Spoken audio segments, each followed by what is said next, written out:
Welcome to The Explainer. Today, we're unpacking a worldview that completely flips the script on global power dynamics. It's all based on a video from the YouTube channel Hasi TV. Okay, let's just dive right in. The source kicks things off with this incredibly powerful claim. Now, this isn't just some throwaway line of defiance. It's the absolute core of an argument that sees the entire conflict through a totally different lens. So, you have to ask, right? How can anyone make a claim that's so contrary to what we usually hear? Well, that's what we're going to explore. We're going to walk through the evidence the source presents, step by step, from its military and economic points, all the way to its prophetic interpretations. All right, so the whole argument starts by painting a picture of two completely different outcomes. The source creates this stark contrast, putting the alleged state of the US and Israel on one side and Iran on the other. And this is where you can really see how the source tries to flip the narrative.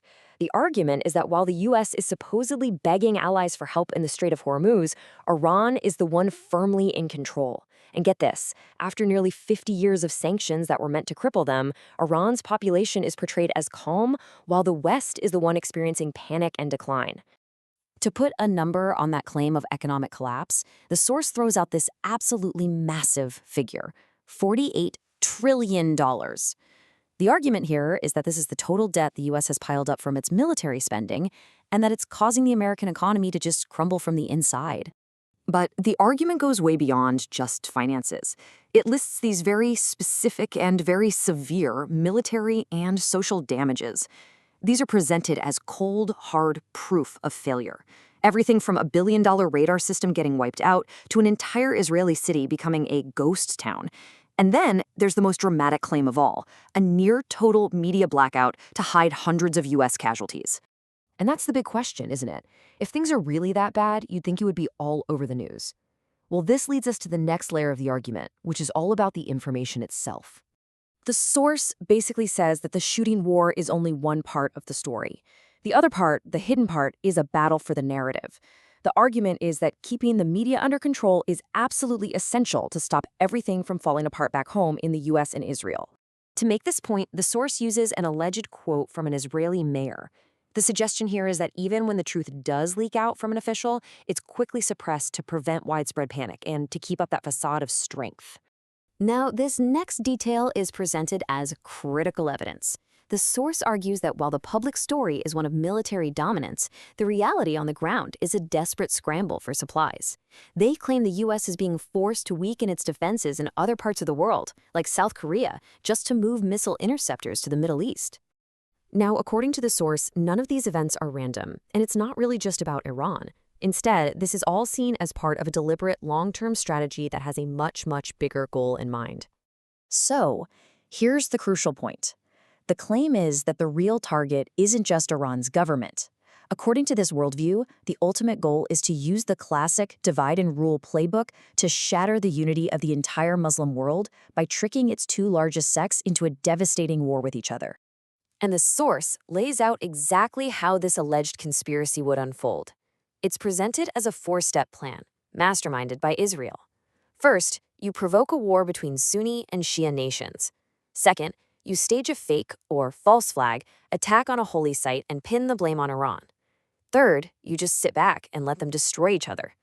And finally, with all regional powers out of the way, you can establish a greater Israel without any opposition. And this is where the whole argument shifts gears. We move beyond geopolitics and into the realm of religious destiny. The source interprets what's happening today not as just political moves, but as the actual fulfillment of ancient Islamic prophecies, where every group involved is playing a preordained role. This table really sums up the core theological argument. It uses scripture to link modern groups to ancient tribes and prophecies. In this view, certain Arab rulers are destined to fail the faith. The Yemenis are held up as the true examples of faith. And the Persians, or Iranians, are seen as the ones destined to rise and become the new leaders of the Muslim world. To back this up, the source uses this quote referencing the Quran. The idea is that there's a divine precedent for this. God has a history of shifting favor from one group to another if they fail in their duties. And in this view, the current conflict is that divine shift happening in real time, away from certain Arab leaders and toward the Persians. So after laying out this whole case, blending military claims with a grand prophetic narrative, The source doesn't just end with an analysis. It finishes with a direct appeal to its viewers, urging them to get involved. And to show that this is a movement of the people, not just governments, the source gives this powerful example. They say that after just one call for help from Iran, people in Kashmir raised a massive amount of money, donating their own savings and jewelry. It's meant to show a deep, grassroots solidarity that goes beyond borders and sanctions. So the final takeaway for the audience isn't to just be a passive observer, but to actively participate. The source suggests a very simple, tangible action: buy a small amount of Iranian currency. The idea is that this is a way for any individual anywhere in the world to join the economic fight and help Iran's economy resist the pressure of sanctions. And that's our look into this particular worldview. It's a really complex mix of military claims, geopolitical conspiracy, and religious prophecy. Ultimately, it's a powerful reminder that there are so many different ways a single conflict can be understood, and how those different narratives can shape reality for millions of people.